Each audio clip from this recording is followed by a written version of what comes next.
unforgiving North Atlantic. For millennia, men have sought fortunes here. More than 10,000 never returned, including the 6 fishermen lost in the perfect storm. Still, every fall, a handful of brave crews risk everything in search of big fish. Don't let it get away! Got him. Here's a $1,000 bill with fins. And a bigger payday. Money, money, money! Oh. It's an epic gamble where one mistake That one's still fighting. can get you killed.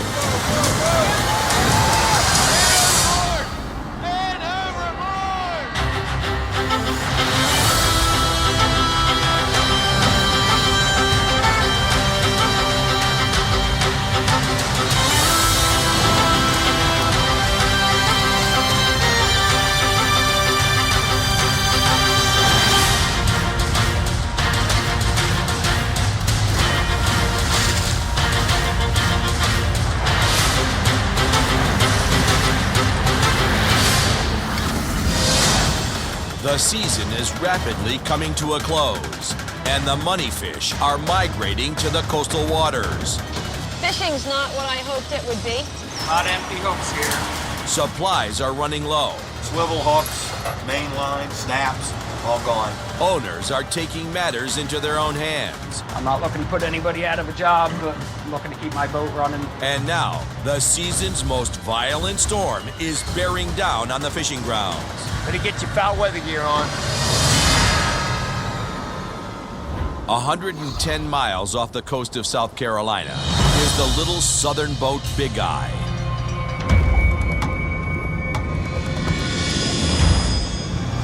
Got it? Just about. Is it a bunch of it? The wheel, no, it ain't a bunch. Whatever is melted on there, it's not coming off. 1, 2, 3. Captain Chris Chomps Hansen waits nervously as his brother Woody untangles the main line wrapped around the boat's prop. I got a lot of money invested in this trip, and it's not looking like it's going to be a profitable trip this time. With the boat dead in the water, the crew may be heading home with nothing in their pockets. It's part of fishing that nobody wants to deal with, but it's the way that it is.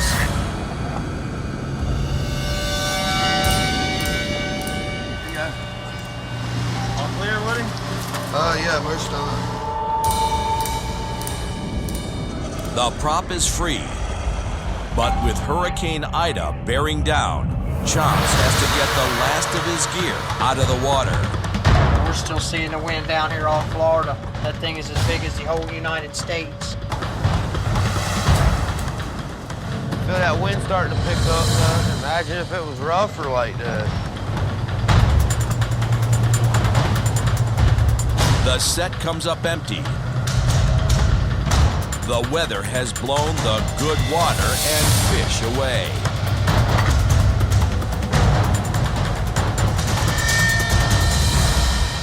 We're experiencing probably one of the worst falls that, as far as weather-wise, that the boat's seen. It's too late to make a run for it.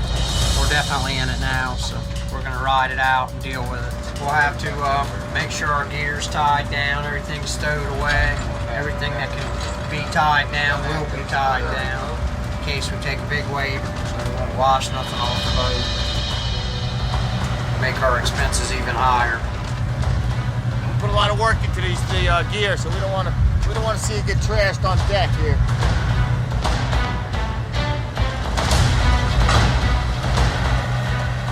They've tied down everything that's not bolted to the boat. 50-mile-an-hour wind. Not gonna be pretty. Now all that's left is to hang on. It's a dangerous storm. God be with anybody that's out here.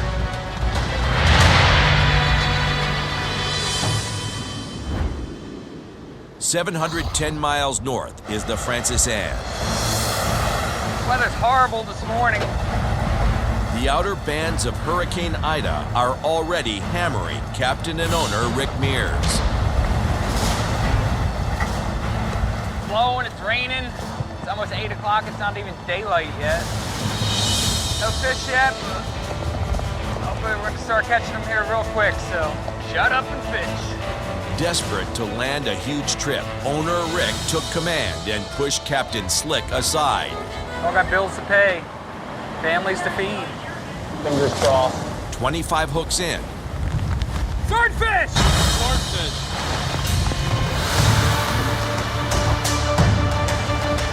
We've got it. Yeah! Come on, baby. It's nasty out, but we caught a fish. We broke the ice. This 70-pound sword will bring them $280 closer to a payday. Yeah, it's a nice fish, pretty colored, fresh dead, nice one. But the big fish is where the money is. Swordfish.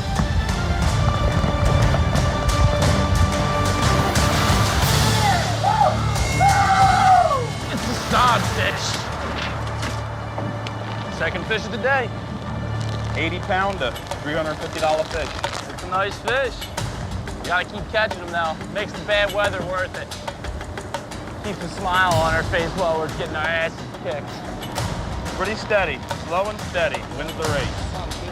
As long as the crew brings up keepers, grinding through this storm might just pay off. As long as the weather didn't bother the fish, it ain't gonna bother us. Fish on! Another swordfish. We got something doing a whole lot of pulling here. It's gonna be a nice one. To get the giant fish to the surface, the crew switches to a live line to reel it in by hand. It's a big swordfish. Feels like it. This fish is gonna be a good one. Pressure's on. This could be a couple $1,000 fish, so we want to make sure we get them. Come on, Lenny, work him, don't let him work you.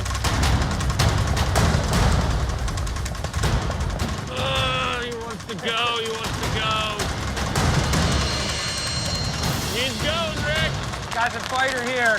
It takes a light touch to bring up a big fish. Lemmy's got to ease the fish aboard or risk snapping the line. Don't lose the battle, Lemmy. Nice and easy, nice and easy. I've been fighting this one for a while. He doesn't want to stop. We're fighting this thing for a good 20 minutes now. Come on, Lemmy. Here it comes. Yep, yes. Come on, Lemmy. Come on! All right, let's get this thing. Nice swordfish. Give him hell. Nice.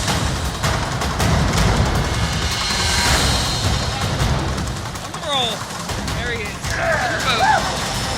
All right, nice fish. Get the scaff. Nice job, Lemmy. Nice job, Lemmy. $1,000 fish right there. Lemmy did a fine job wiring that fish. He did good under these conditions. Nice fish. Kind of proud of myself for that one. That fish, that double marker broke the ice for us. We're in out of the red and into the black finally. The crew's making some money in our pocket. From here on in, money in our pocket. We're in the black. With almost $2,000 of fish added to the hold, expenses have been paid. But with Ida heading north, Rick might not have time to make his crew a paycheck. We got a day of it, and whatever, throw it out again here tonight. We got gale warnings out for tonight, so all we can do is keep throwing it out at this point.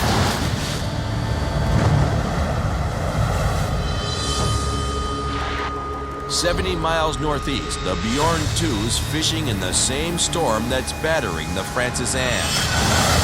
Nice cold slap in the face. Better than coffee for waking up. Captain Linda Greenlaw is fighting the elements just to break even. But the only thing landing on deck are waves. The weather sucks. Really out. Be lucky to catch anything today. It's too rough for the gear to fish. The baits keep getting yanked around and pulled off. Insane. People have lost their minds.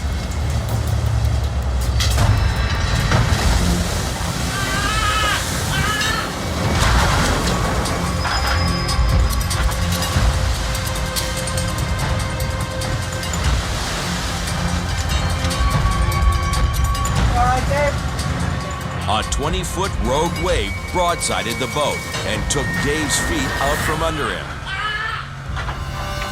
I'm completely soaked, so it doesn't really matter.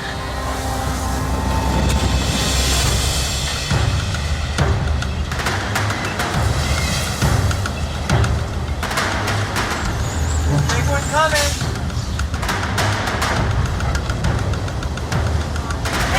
Come on! Come on! What was that? That's all you got. A lot of section in here. Nobody home yet.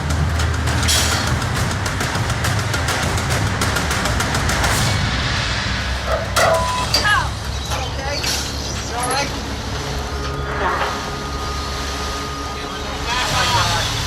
Oh my God. Cut it, Lenny? Let me see it. Yeah, that's right to the bone. You better go just get something on that.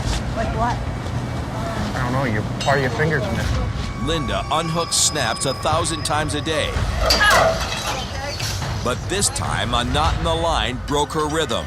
She hesitated a fraction of a second, and her finger was crushed in the block.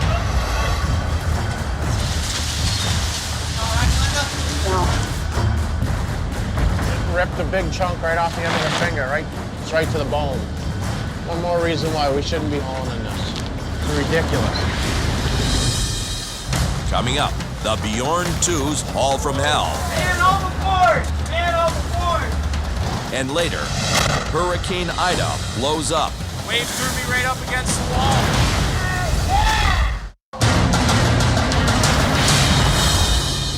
140 miles from the coast of New Jersey is the Bjorn II.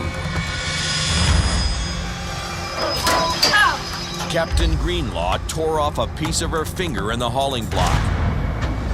Now she's off the deck and getting immediate medical treatment.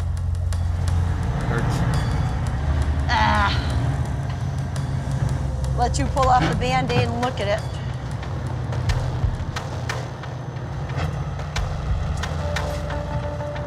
Still bleeding, or is it okay? Okay, and I want you to get crazy. It's not good. I know. The skin is gone. Yep. Okay? Kind of ripped the end of my finger off, kind of skin. Right. You don't want to lose it.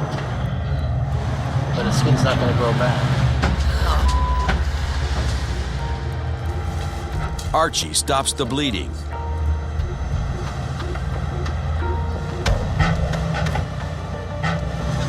Last person I'm going to patch up. Well, I'm not ready to jump right out there yet, that's for sure. Let's get you.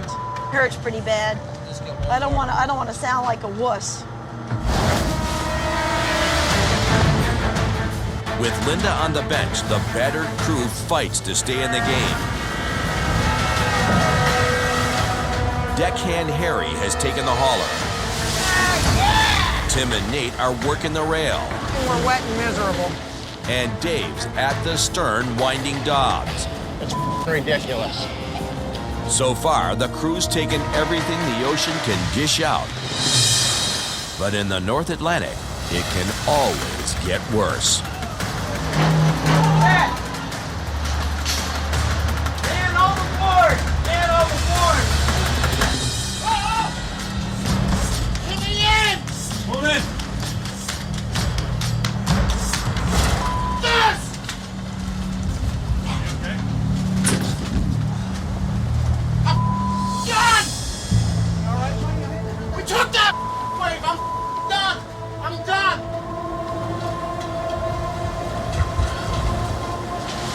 Yes.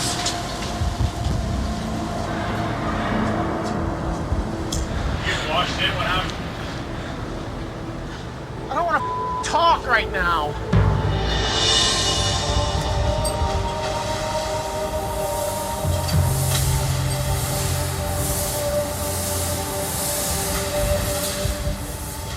What happened, Dave? We took the sea and washed me overboard. Dave, cold? Did you get wet? I don't know, we looked like that last swell that we took. He went over backwards on the stern. Luckily, he was able to grab onto the ladder. The Bjorn II, already down a captain, now loses a deckhand. Still being hammered by 15-foot seas, the fate of the boat season now rests on Linda's next move. 67 miles southwest, the Francis Anne continues to take a beating.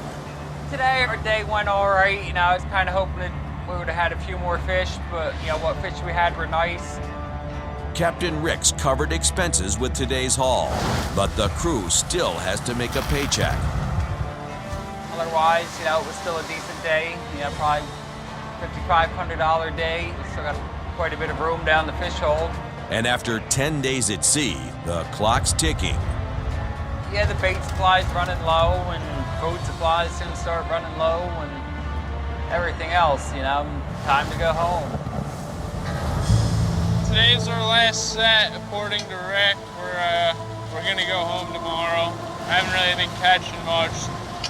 None of us made any money. The success of the entire trip rides on this last set. The 35 miles of main line and 1,000 baited hooks will go in the water for the final time. These hooks are their last chance to put money in their pockets, and Mother Nature's gonna make them earn it.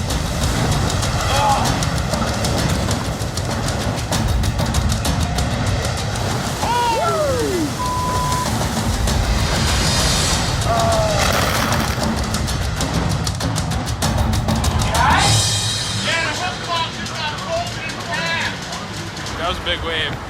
It's like they're soaked back there. Their boots are full of water. Luckily, I was out here. We just took a monster of a wave right into the shack. Look, the box. The box is wedged right in there. Soaked, waist deep. Wave threw me right up against the wall. I was setting down sea here, and probably got 25, 30 knots of wind. We took a wave over the stern, filled it back up, a bit of water back there. Boys are back there holding on. Thank God.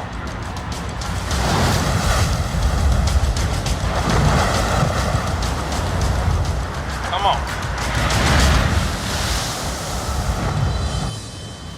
154 miles east, the Eagle Eye II's also getting hammered.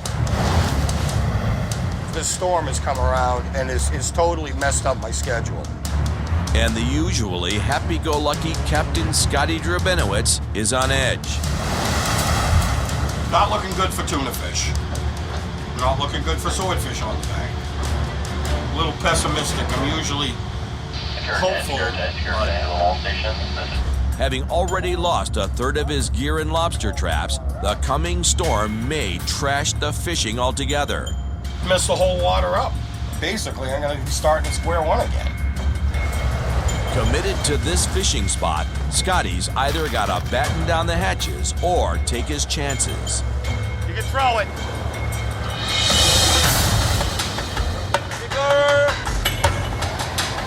Off we go. Setting in a storm makes the work twice as hard and twice as dangerous. The 1,000-pound test line goes slack and tightens with each roll of the boat. In high seas, the line can get caught in the drum and backlash at any time.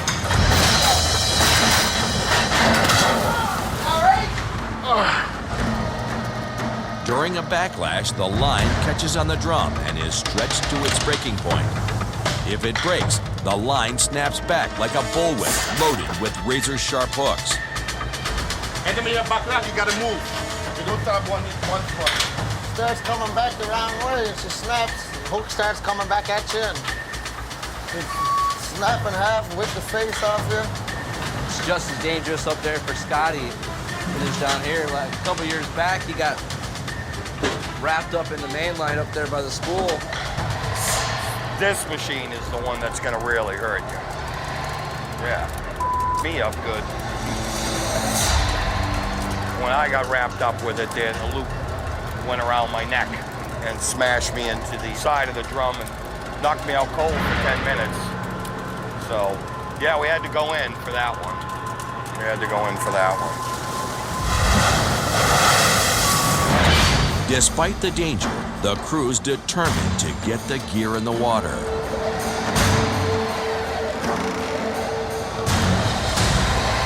Watch the line! Watch it, Patrick! Watch it! Back leg!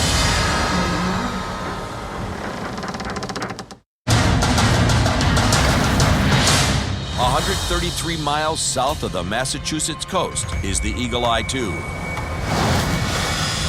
Captain Scotty and his crew are setting in the middle of a storm. And the rolling sea is stretching the line to its limit. Back leg! Watch out! But before the line can snap, Scotty stops the drum. We had a backlash on the spool here tonight. Kind of happens pretty quick. Rather than setting it out, she's hauling it in on her own. Instead of a disaster, the crew gets back to setting out all 30 miles of main line. That's the last meet for this set tonight, boy. Say a prayer tonight for some fish.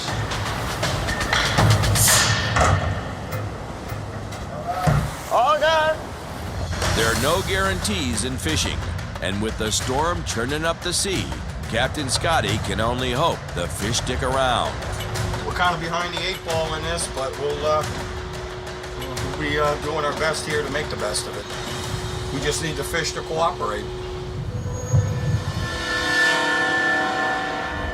750 miles southwest of George's Bank is the Big Eye. It's drilling the Carolinas. It's drilling Boston and New Bedford. Chomps breathes a little easier after only being grazed by Hurricane Ida. Weather's looking choppy, windy, but not stormy. Well, choppy, windy, and stormy, but not gale force winds. We'll be fishing tonight for sure. Try to get what we can, try to salvage our trip. With the storm moving north, the crew of the little southern boat can get back to work. I'm sure the crew's ready to go fishing, just like I'm ready to go. We didn't come out here to live on the boat like a floating motel, but it is what it is. The seas have calmed, but the Big Eye has other problems. They're out of just about everything good to eat on the boat, so we're not doing very good at all. At this rate, we'll be out of fuel and food, and we'll have to go to the dock with nothing. We've been out here for 18 days fishing. I mean, we're running low on all supplies, you know, groceries, everything. And to live off power bars, sodas, candy bars. But Chomps' most immediate problem is that they're running out of bait. There's only enough mackerel for this last set. No more chances at the lottery. Ready, Woody? Hold buoy. At the end of his bait, this set is Chomps' last shot at bringing in the fish. We're gonna put it out, we're gonna haul it up. That's one thing's for sure. Whether the fish eat or the weather ain't calm enough for the fish to bite, that's another story. That's not left up to me. Whatever happens, happens. It's the way it goes.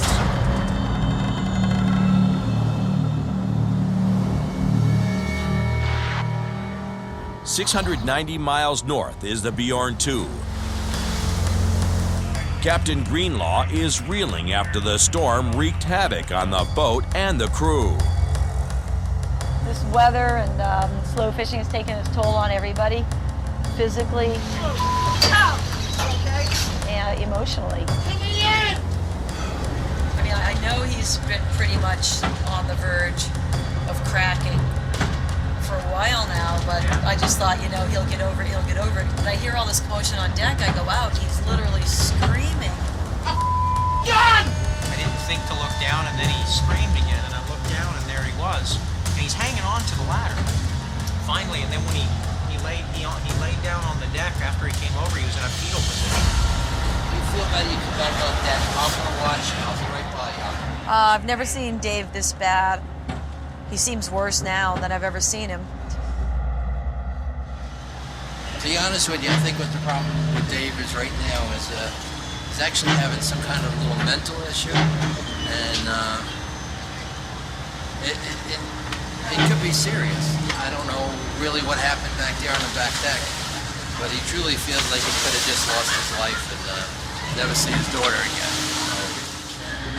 The bottom line is, we do have a problem here. With a potential losing trip staring her in the face and a deckhand who's still shocked after a near-death experience, Captain Linda's next decision may define her entire season.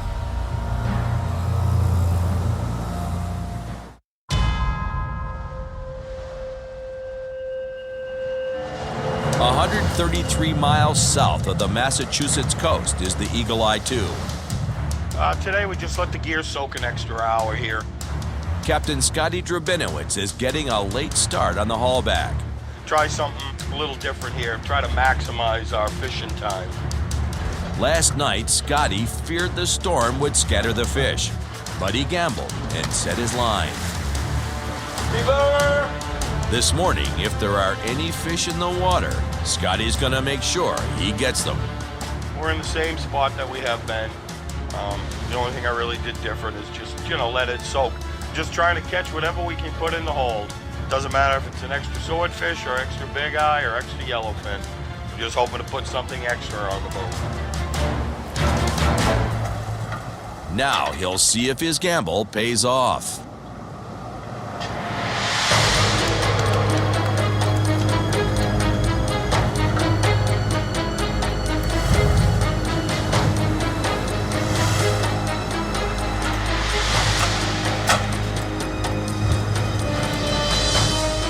Fishing only 700 hooks, the first 250 have come up blank.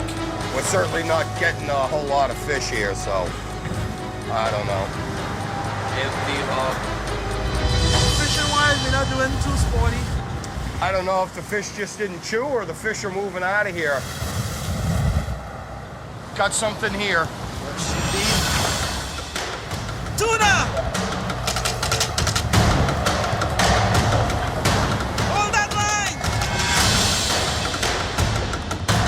A good-sized bluefin tuna could be worth over $2,000. But not an albacore tuna. Not an albacore. Chicken from the sea. That's what we got. The chicken from the sea. Unlike prized big eyes and bluefins, albacore tuna has less than half the market value of a sword. Another tuna. All right. In we go. Catching much here at all. Pretty dismal. Maybe it was the weather, got him shook up a little bit here. All of these are sad. It's 35 or 50 pounds. Today's haul added only 300 pounds to the hold. So how you gonna make money when you're not catching fish? Ain't gonna happen. This time, Scotty missed the fish. He bet against the storm and lost. Fishing for swordfish and tuna is never a guarantee. You're always out there hunting for them. You're always out looking for them. Now we hit another bump in the road here, and this is not what I wanted.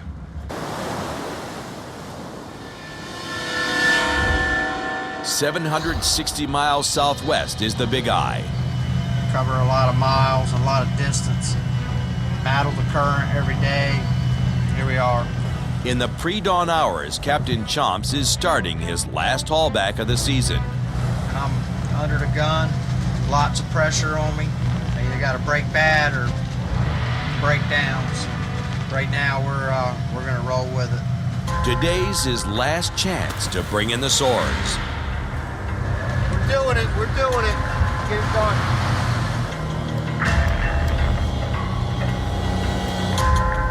They're low on food and out of bait. And after 30 hooks, they pulled in nothing. It sucks. We're damn slow. We ain't catching nothing. We're doing a bunch of work for nothing, and everybody's making no money. Ain't no fish coming in the boat. Gas. just can't get it right.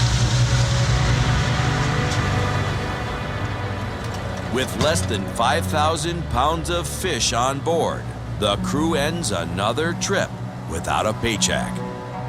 And Chomps heads to shore deeper in the hole than when he left.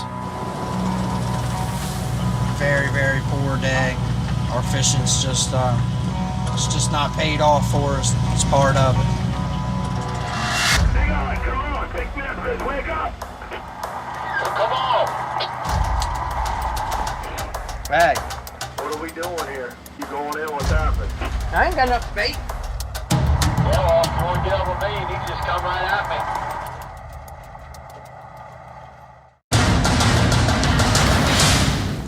120 miles off the coast of South Carolina is the little southern boat Big Eye. After running out of bait, Captain Chomps' season is over. Hang on, come on, big Memphis, wake up! Come on! Hey. What are we doing here? Are you going in? What's happening? I ain't got enough bait. Captain Billy Kingett of the sword boat Destiny is also heading in, but he's boasting that he's got over 21,000 pounds of fish on board. Yeah, well, if you want to get up with me, you need to just come right at me. Tell me what you want. I know there's got to be 50, 60 boxes down there. So. Yeah, we just take the Mac. Whatever they feel like throwing to us. All right, we're running out here. Let me go tell these guys. We're getting ready to steam over here to a fishing vessel, Destiny, borrow some bait, and we're going to back up, do it quick, then get back on our gear. We're getting mackerel from them, put it down in the hole so we don't run out of bait. Earlier in the season, the Big Eye was blocked at the loading dock by the Destiny, and Chomps and his crew were forced to load the other boat's bait. You're gonna be dumb, you better be tough. That's what my parents told me. Now, Captain Billy's returning the favor, but it's not gonna be easy. My whole plan is to do a sea transfer with Billy, and hopefully we don't crash into each other doing it. Nervous wreck when I get close to them, but they gotta get the bait, so we gotta do it, so off we go. The transfer might save his season, but the fiberglass Big Eye could be crushed by the steel-hulled Destiny. I just get nervous when I get around a steel hull like that, where something happens, you know, it'll crush us.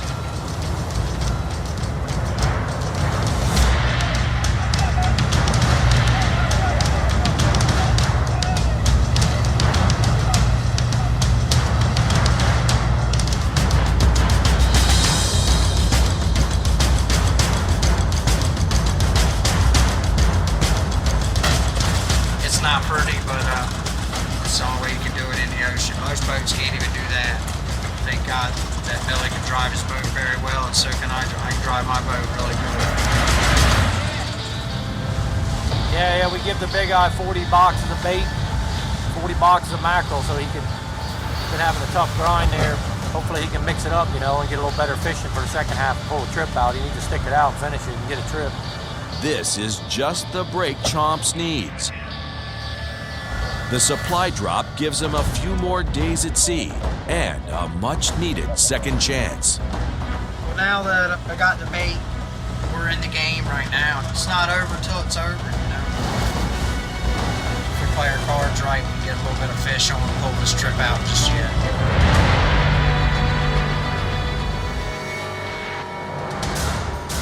640 miles north is the Francis Anne. I hope to get a good day here today. Captain Rick is also at the end of his bait and supplies. Hopefully there's still a few around here. That's where we finish our trip up, and yeah, still catch a few here at the end. Captain Rick covered his expenses with his last haul, then set his gear during the storm. He's betting the fish are still around. It's been a long trip here for us with a lot of sets in, and hey, every fish counts at this point. Down to their last haul of the season, what they catch here will determine the size of the crew's next paycheck.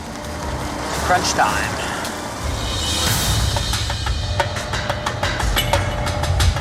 Oh, look what I caught. Not a whole lot coming up around them here, so halfway through the set, it looks like Rick and his crew are going home empty-handed.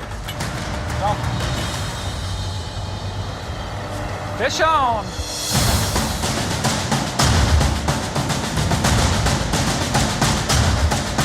He's still there! Come on, fish. Looks like a live tuna here. Come on! Big tuna on the line right now, big tunas. Big, live, pissed off tuna on the line. At twice the price of swordfish, the big-eyed tuna could be worth over $2,000 if they can get it on board.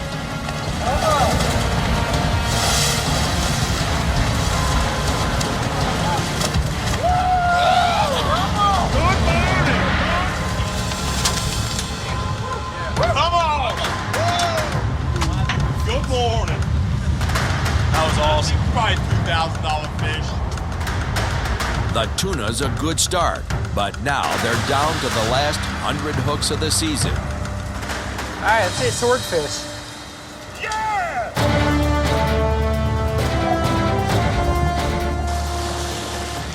Nice sword. Yeah. Come on. It's our long-awaited daily double. Nice fish, absolutely. This is what we've been looking for. Swordfish, nice sword. Nice sword. Come on. Woo! Come on, baby. A fish on almost every hook means a big payday for the crew. 1, 2, 3. Where these things been for the last week? Yeah. Woo. Come on. Got another marker. Ready, then? Right on. Oh, baby. Woo. He's a beauty. Got another marker sword. Yeah, this last section here is unbelievable. 320, 175, 150 pounder. This is it. It's the end beeper. Last set of the trip. That's all she wrote. We're going to town. Going home proud and strong like usual. Deck full of fish. All right, the last section bails us out. Got some nice fish there. Topped off the trip. I'm happy. I know the crew's happy, and we're going home.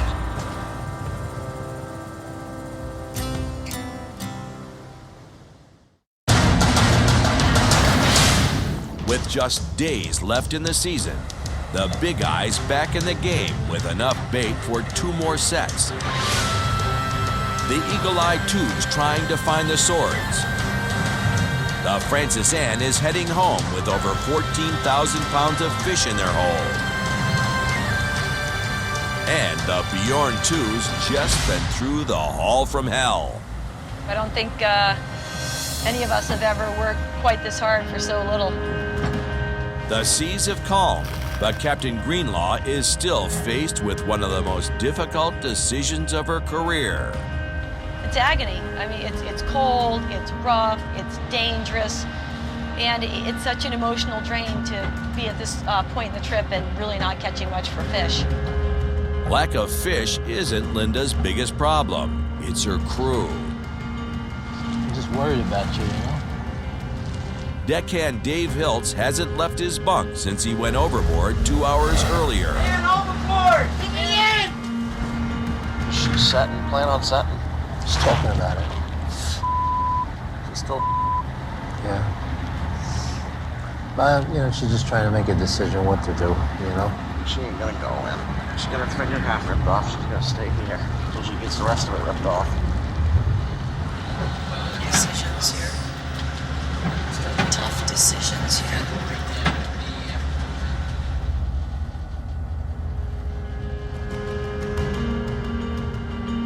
If we can catch 1,000 pounds of fish a day, which we're not doing, then you'd say, you could argue at a point and say, let's stay and give it another shot and do this and that, but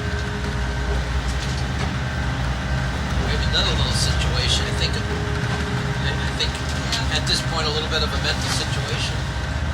Yeah, I know. Think he's having a breakdown or what? I think he's on the verge of breaking if he hasn't already broke.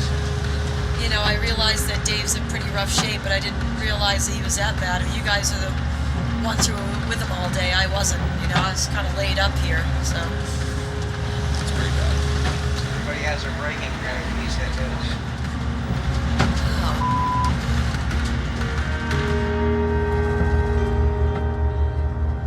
They see a lot more of Dave than I do on this boat. I have to respect their opinions of what's going on. I mean, these aren't kids, these are grown men.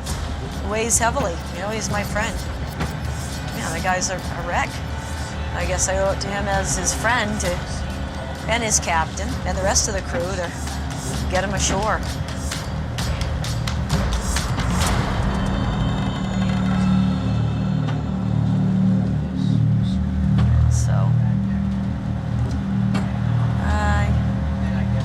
I guess there really isn't any reason to stay here. Kills me to throw the towel in, but I really think there aren't many, I really don't have too many reasons to stay right now. The only reason I have to stay is because I want to. And that's just not good enough, I guess. So that's that. I guess we better call it a trip and head her to Barnegat. Is that the final verdict? Yeah. We're with you. I really feel we're doing the right thing. Your finger, I think it's the right thing to do. Yeah. I think I love you, you know. I know, I love you guys too. Don't worry about my finger. My finger's gonna be fine. You better worry about Dave. Archie gives Dave the news as the crew prepares to head home. We're gonna head in. I went up and talked to her. You know, you don't feel good. Her finger's bad. Enough's enough. We didn't catch any fish today. I'm gonna go in. Not the way we wanted to have to go in. We wanted to finish out the trip, but we're not going to get the chance. Too many factors going against us. We'll be back. This is not for everyone. It's not something to be ashamed of. I mean, it really is not everyone's thing. You got to be half nuts to be here and not fall apart. Doesn't say much for the rest of us, I guess.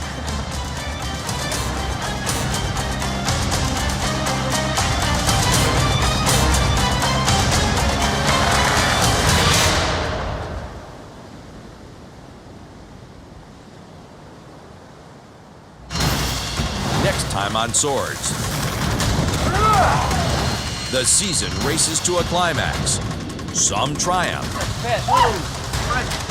Real nice. And others Everyone's really worried about him, and he fall apart. And we are at the dock, and you are me up. Fishermen are for homeless and people that with no family, because that's the way it is.